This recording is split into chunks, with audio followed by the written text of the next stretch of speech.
क्या कोई आर्षि अपनी दिव्य शक्ति से समुद्र को सुखा सकता है? क्या कोई साधु अपने तप से असुरों को पराजित कर सकता है? क्या विज्ञान भी स्वीकार करता है कि महर्षि अगस्त्य के पास कोई अद्भुत ज्ञान था? आज हम बात करेंगे एक ऐसे महर्षि की जिनका नाम भारतीय इतिहास, धर्म और रहस्यों में स्वर्ण अक्षरों में लिखा गया है, महर्षि अगस्त्य। महर्षि अगस्त्य एक ऐसे आर्षि थे जिनका नाम वेदों, पुराणों और रामायण महाभारत में बार बार आता है। उन्हें दक्षिण भारत का जनक भी कहा जाता है। कहा जाता है कि उन्होंने संस्कृत और तमिल भाषा के बीच एक सेतु का निर्माण किया और आयुर्वेद, खगोल विज्ञान और तंत्र विद्या में भी उनका गहरा योगदान था। आपने रामायण में एक कथा सुनी होगी, जब असुरों ने समुद्र के अंदर छिपकर देवताओं पर आक्रमण करना शुरू किया, तब सभी देवता महर्षि अगस्त्य के पास पहुंचे।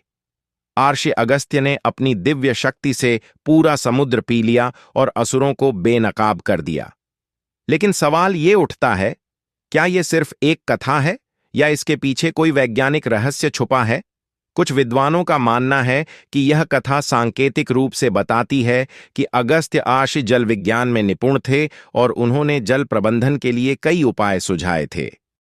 महर्षि अगस्त्य सिर्फ जल विद्या ही नहीं, बल्कि तंत्र और योग में भी निपुण थे। कहा जाता है कि उन्होंने अपनी तंत्र शक्ति से कई असुरों को पराजित किया।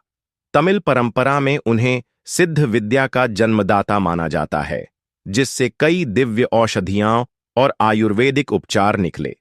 क्या यह संभव है कि वह कोई प्राचीन वैज्ञानिक थे जिनके पास ऐसे रहस्यमयी ज्ञान थे जो आज भी खोजे जा रहे हैं? आश्चर्य की बात यह है कि महर्षि अगस्त्य की विद्याओं का जिक्र आधुनिक विज्ञान में भी मिलता है। उन्होंने बैटरी का वर्णन किया, जिसे अगस्त्य संहिता में गैल्वेनिक सेल, बैटरी सेल से जोड़ा जाता है। उनके ग्रंथों में जल से बिजली बनाने का सिद्धांत भी मिलता है। तो क्या वे सिर्फ एक आर्षि थे या एक प्राचीन वैज्ञानिक जिनकी खोजें आज भी विज्ञान की नींव बनी हुई हैं? चाहे वह रामायण में लंका जाने का मार्ग बताना हो, तंत्र विद्या में योगदान देना हो या विज्ञान को समृद्ध करना हो, महर्षि अगस्त्य हर क्षेत्र में अग्रणी रहे। उनका ज्ञान और रहस्य आज भी हमारे लिए एक गूढ़ पहेली है। तो क्या आपको लगता है कि महर्षि अगस्त्य के पास कोई अलौकिक शक्ति थी? क्या उनकी विद्याएं विज्ञान की एक उन्नत अवस्था थीं, जो समय के साथ खो गईं? अपने विचार हमें कमेंट्स में जरूर बताएं। अगर आपको ऐसे ही रहस्यमयी विषयों पर वीडियो